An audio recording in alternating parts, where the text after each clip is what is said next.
Secundaria segundo grado. Ciencias. Física. Materialízate.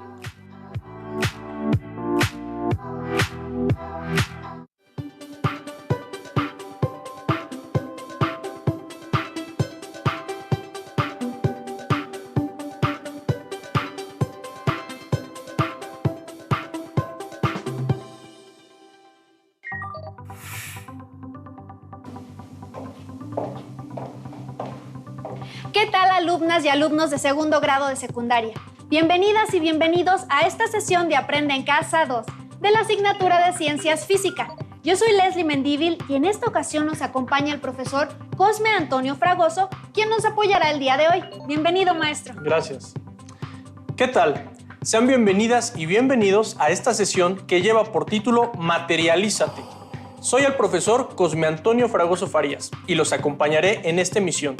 Viajemos juntos al sorprendente y maravilloso mundo de la física.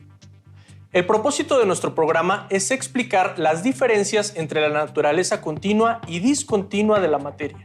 No olviden tener a la mano su cuaderno, libro de texto y lápiz o pluma para que puedan anotar las preguntas que se mencionen, las ideas principales que identifiquen y las dudas que les surjan a lo largo de la sesión. Después podrán consultar su libro de texto u otras fuentes confiables de información con las que pueden profundizar sobre lo que aquí se analice. A continuación, leeré un breve fragmento de un interesante artículo científico de la revista de divulgación ¿Cómo ves?, publicada por la Universidad Nacional Autónoma de México. Pensemos en nuestra percepción de la materia. Las cosas están formadas por distintos materiales o por mezclas de estos. Pero un material puro, el agua, los gases, los metales, parece estar compuesto por una única sustancia continua. Sin embargo, la investigación científica fue descubriendo que la materia no es, como parece, continua, sino que está formada por partículas que inicialmente se pensaron indivisibles, de ahí su nombre, átomos. Si uno toma una sustancia pura y la va subdividiendo en porciones cada vez más pequeñas, llega un momento en que se tiene una partícula indivisible de ella. Si esta partícula se subdivide, como más tarde se logró al descubrir que los átomos están formados por protones, neutrones y electrones, deja de ser la sustancia original. Aunque algunas de estas partículas, los electrones, resultaron ser realmente fundamentales, posteriormente se descubrió que los protones y neutrones no lo eran tanto, pues a su vez están formadas por otras más pequeñas, los quarks. Las sustancias entonces nunca son continuas, sino granulosas. Están formadas por unidades mínimas de materia. Igual que una fotografía digital está compuesta por píxeles individuales. También la materia viva es granular. Los organismos están formados por sistemas, órganos y tejidos, pero todos ellos están a su vez compuestos por células. La célula es el cuanto, la unidad mínima de lo vivo. Si se separa en sus componentes, esa propiedad emergente que llamamos vida deja de estar presente, junto con sus propiedades características como la reproducción, la irritabilidad o la evolución. Desde hace más de un siglo, los físicos descubrieron que la radiación electromagnética, que hasta entonces se había manejado como formada por ondas continuas, está también cuantizada, formada por paquetes individuales llamados fotones. Así, desde el punto de vista de la mecánica cuántica, la luz se compone de partículas. Quizá esta granulosidad es una propiedad general del universo. Hoy se están estudiando teorías como la de cuerdas, que sugieren que incluso propiedades fundamentales del universo, como el espacio y el tiempo, podrían estar cuantizadas, formadas por unidades mínimas e indivisibles. Comencemos. Maestro, hablemos por favor acerca de la materia de las cosas. Recordemos que la materia es todo lo que ocupa un lugar en el espacio y posee masa. Es importante no confundir masa con peso. El peso depende directamente de la aceleración debida a la gravedad. Para tener un poco más de información sobre lo que es la materia, los invitamos a ver el siguiente video.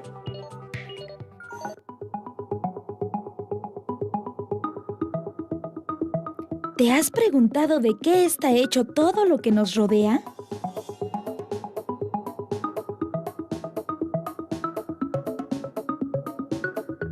Estamos en el año 500 antes de nuestra era, en la antigua Grecia, cuando el filósofo Empédocles de Agrigento dio la primera respuesta a la pregunta: ¿de qué está hecha la materia? Postuló la teoría de los 4 elementos. Todo está formado por una mezcla de aire, tierra, agua y fuego.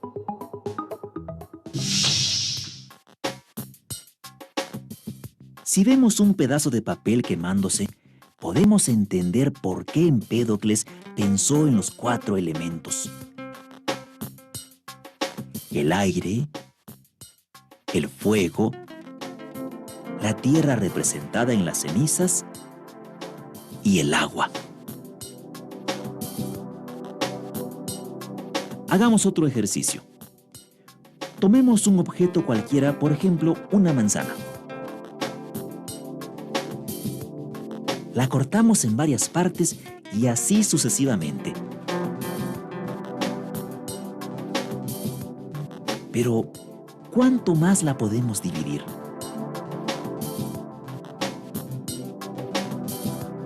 ¿Existirá una parte que ya no se pueda fragmentar?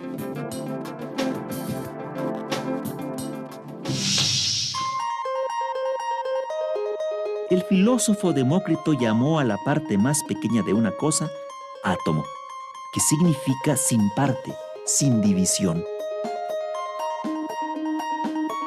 Propuso que estas partículas de materia indestructible siempre se encuentran en movimiento y se distinguen entre sí solo por su forma y tamaño.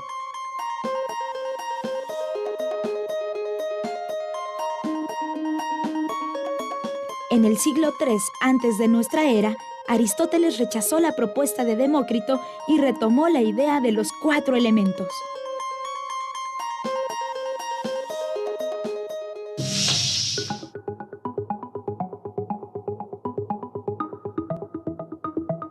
Según Aristóteles, la materia estaba constituida de forma continua, es decir, que podía dividirse infinitamente y cada fragmento, por pequeño que fuera, conservaría las características del objeto original. Pasaron más de 2000 años hasta que Dalton propuso un modelo atómico para explicar la constitución de la materia, similar al de Demócrito, pero con bases científicas. Las ideas atomistas griegas son una de las bases del pensamiento científico contemporáneo. La física, la química y la biología modernas se basan en que la materia está compuesta por átomos de diferentes elementos. A lo largo del siglo XX se han descubierto muchas partículas más pequeñas que un átomo. Según pudimos observar, a lo largo de la historia, desde filósofos hasta científicos, se han interesado por investigar de qué están hechas las cosas. Así es, desde la antigua Grecia se discutía si la materia se podía dividir infinitamente o si llegaba un momento en que era indivisible. ¿Qué nos puede decir sobre Aristóteles, profesor?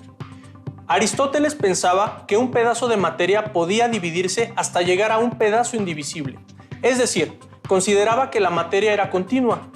Además, creía que la materia estaba constituida por 5 elementos fundamentales. ¿Te lo sabes? Yo creo que eran aire, agua, tierra y fuego. Falta uno, el éter, que era lo que él asociaba con lo que formaba las estrellas y los planetas. Interesante. ¿Y qué nos puede decir de Demócrito? Demócrito sostenía que un pedazo de materia podía dividirse hasta llegar a un pedazo indivisible. Es decir, consideraba que la materia era discontinua. A este pedazo de materia que no puede ser subdividido lo llamó átomo. Dada la influencia que tenía Aristóteles en esa época, tuvieron que pasar más de 20 siglos para que alguien retomara parte de las ideas de Demócrito. Eso es muchísimo tiempo, maestro. ¿Verdad que sí? Algunas revoluciones científicas toman tiempo para trascender. Además, se me hacen muy interesantes estos aspectos sobre la materia. Veamos el siguiente video en el que nos darán información sobre cómo es que encontramos la materia en la naturaleza.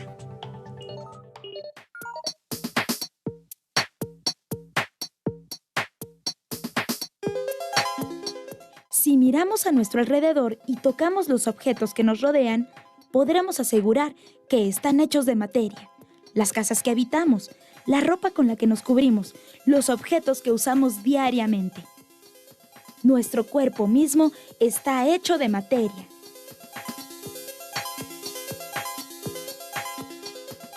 Hay cosas que no vemos, como el aire, que también están hechas de materia.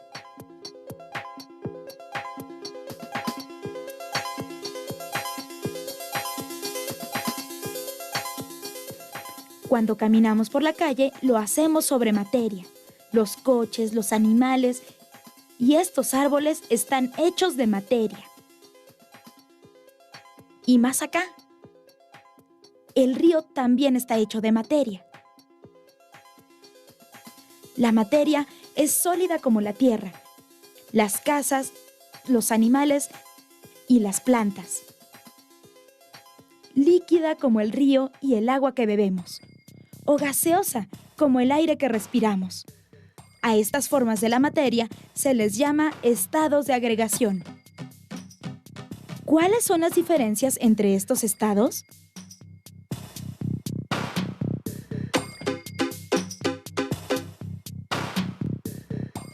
Si tomamos este bote y metemos en él un objeto sólido como esta piedra, no pasa nada.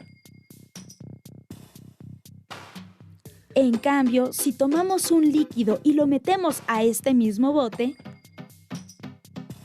el líquido toma la forma del recipiente que lo contiene. ¿Y los gases? Si pudiéramos ver dentro de ese tanque de gas, veríamos que el gas ocupa todo el espacio disponible. Si tomamos un material sólido y tratamos de comprimirlo, no podemos. ¿Qué pasa con los estados de agregación de la materia?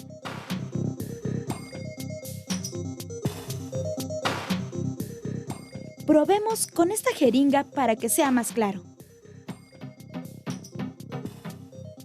Si llenamos la jeringa con un líquido y tapamos este lado para que no se salga y luego presionamos, los líquidos no se pueden comprimir. Pero si llenamos la jeringa con un gas,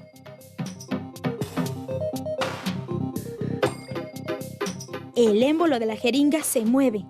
Eso es porque el aire se está comprimiendo, pero llega un momento en que por más que presionemos, ya no se puede comprimir. Así que los gases sí se pueden comprimir. En el universo existe un cuarto estado de agregación de la materia, el plasma. Es como un gas, pero extremadamente caliente y está en condiciones que no ocurren cotidianamente.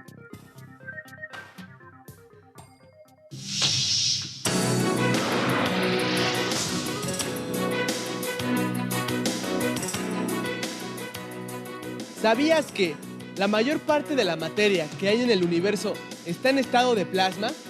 Dentro del Sol y de todas las estrellas hay materia en estado de plasma.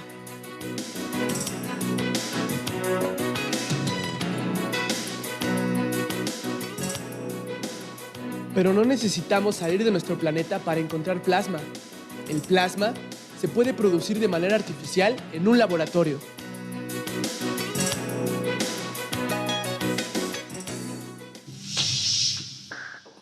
Las diferencias en los estados de agregación se deben a la manera en que están organizadas las partículas de la materia.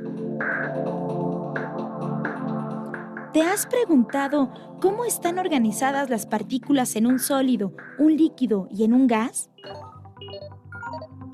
Profesor, y después de Demócrito, ¿qué pasó con esas ideas sobre la materia?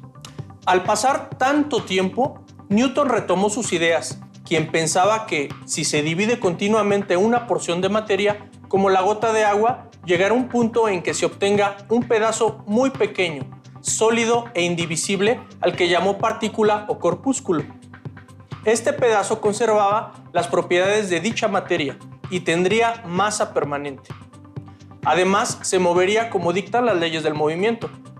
El modelo comenzado por Newton se fue nutriendo poco a poco con las aportaciones de diversos científicos.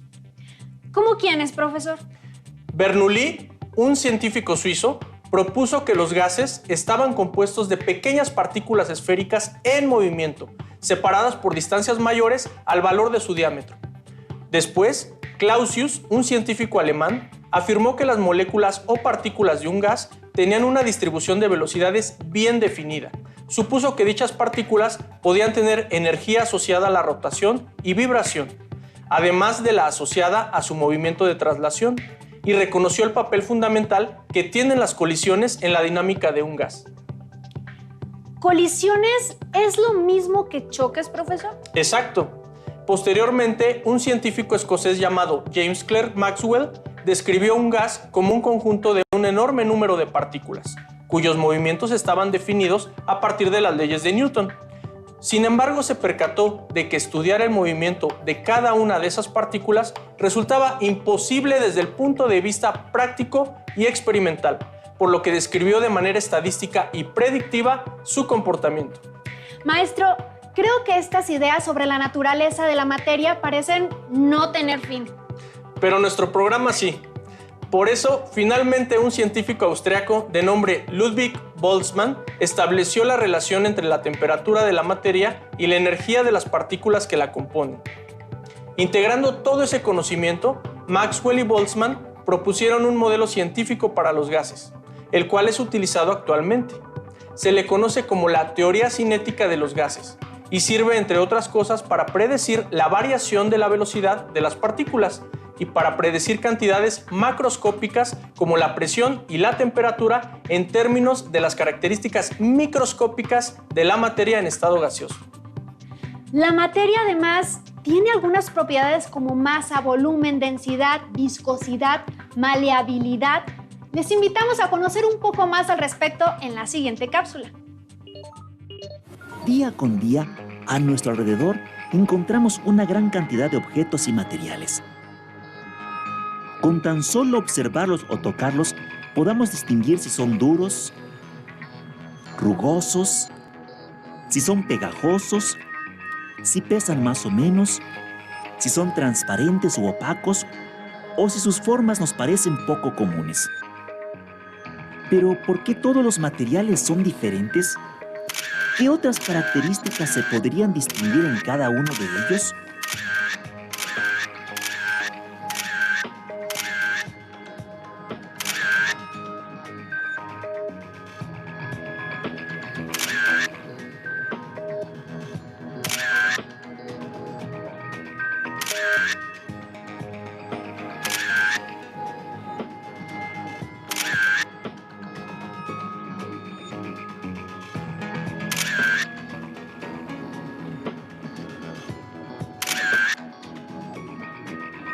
Parece que estos chicos han hecho una gran labor de limpieza.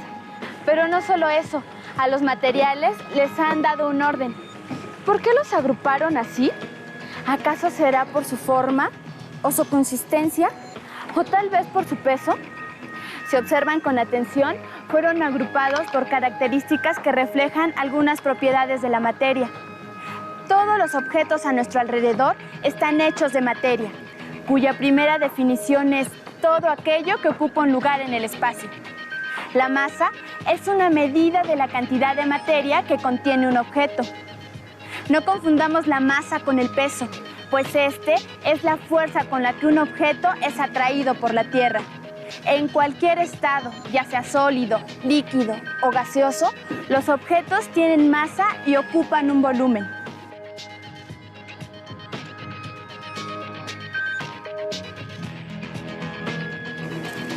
Por ejemplo, esta piedra tiene masa y ocupa un espacio determinado. ¿Cómo sabemos cuánta masa tiene y cuánto espacio ocupa? Veamos la siguiente experiencia.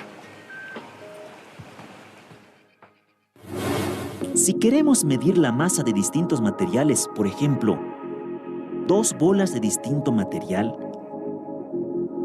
o 2 cubos de igual tamaño o 2 trozos de metales distintos, en estos 3 casos el espacio que ocupan los objetos es igual, pero tienen distinta masa. En cambio, estos objetos tienen la misma masa, pero ocupan diferentes volúmenes. ¿Pueden ahora saber cuánta masa y cuánto espacio ocupa un objeto? ¿Cómo se miden? La masa se puede expresar en gramos o kilogramos, mientras que el volumen, que es el espacio que ocupa el objeto, se expresa en centímetros o metros cúbicos. Recordemos que la masa se mide con una balanza.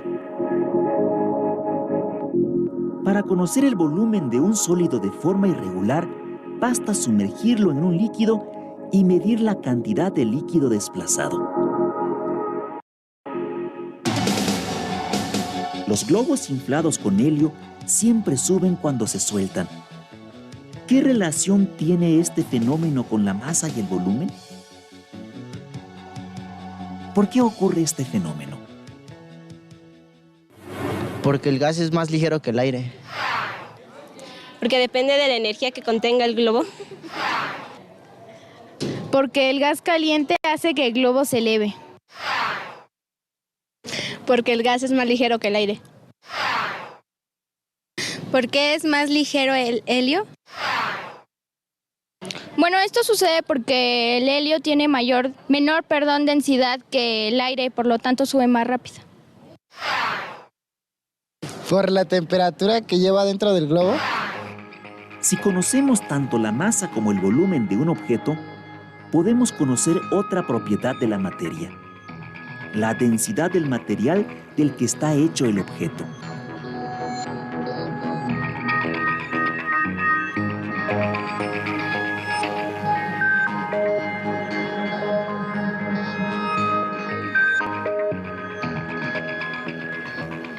Para conocer la densidad de un material, es necesario medir su masa y el volumen que ocupa el objeto.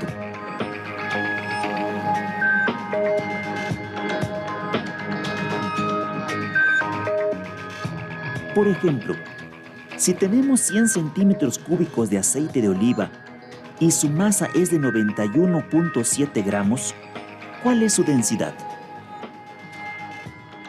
Exacto. Para obtener la densidad dividimos la masa del objeto entre el volumen del mismo. Así obtenemos que la densidad del aceite es de 0.917 gramos por centímetro cúbico. La densidad es una propiedad de la materia que tiene un valor definido para cada sustancia. ¿Podrían identificar cuándo un material es más denso que otro? En el universo hay materia tan densa que una cucharada de ella tiene más masa que toda la Tierra junta. A veces, cuando una estrella muere y agota su combustible, se contrae al grado de que toda su masa se concentra en un volumen equivalente al de una pelota de fútbol. A esos objetos se les llama hoyos negros y se han detectado en regiones de nuestra galaxia. Algunos materiales, como el corcho y la madera, flotan en el agua. Desde los tiempos de Arquímedes, se sabe que un cuerpo flota si su densidad es menor que la del fluido en el que se encuentra. Esta es la razón por la que los globos inflados con helio suben.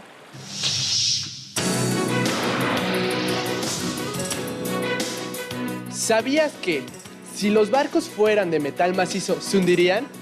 Los barcos son construcciones a las que se les deja grandes espacios vacíos en su interior. Ahí albergan aire, lo que hace que la densidad del barco sea menor a la del agua y en consecuencia flote. Gracias a esto, grandes embarcaciones cruzan los océanos llevando personas y objetos.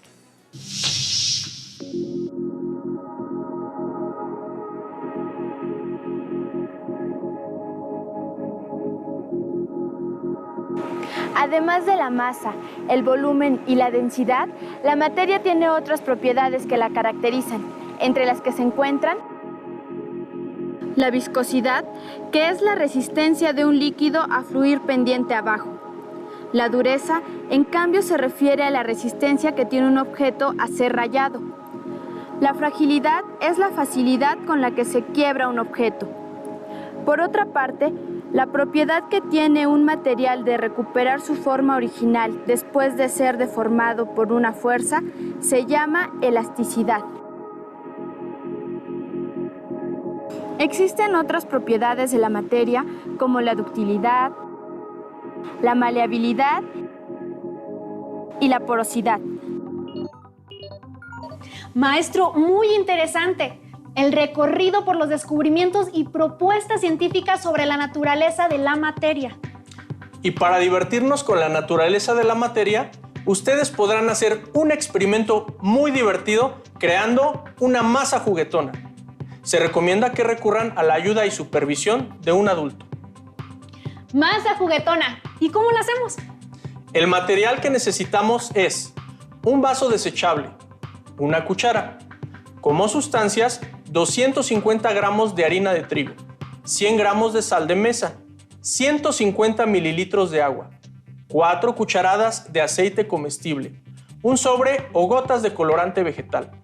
El procedimiento a seguir es hacer un volcán de harina sobre la mesa y agregar sal, verter el agua tibia en el vaso desechable y mezclar el colorante vegetal al gusto. Verter poco a poco la mezcla al volcán de harina y amasar hasta que no se pegue en tus manos. Agregar a la masa 4 cucharadas de aceite comestible. Podrás hacer diferentes figuras y utilizar moldes. Si se coloca dentro de un envase y se cierra herméticamente, la masa conservará sus propiedades y flexibilidad por más tiempo. Para terminar, les invitamos a que compartan lo que aprendieron el día de hoy. Investiguen acerca de la naturaleza continua y discontinua de la materia y reflexionen sobre la siguiente pregunta. El conocimiento siempre está en construcción. ¿Creen que ya no hay nada por descubrir o explicar sobre la materia de las cosas o de qué están hechas? No olviden consultar su libro de texto en el tema correspondiente para profundizar o resolver las dudas que surgieron a lo largo de esta sesión. Con todo lo visto en esta sesión, a manera de producto, pueden elaborar un mapa mental o un cuadro comparativo donde incluyan las ideas principales sobre la naturaleza continua y discontinua de la materia. Agradecemos al maestro Cosme Fragoso por su intervención hoy y les invitamos a que continúen viendo las siguientes emisiones de Aprende en Casa 2 para el ciclo escolar 2020-2021. ¡Hasta la próxima! Si tienes dudas o necesitas ayuda, llama al Centro de Apoyo Pedagógico a Distancia. El número de teléfono para secundaria es el 55 36 01 71 23. Si requieres consultar los libros de texto en versión digital, recuerda que los puedes encontrar en la página conalitec.cep.gov.mx. Y recuerda que también cuentas con el sitio aprendeencasa.cep.gov.mx, en donde podrás ver nuevamente los videos de los programas y además encontrarás actividades para fortalecer tus aprendizajes.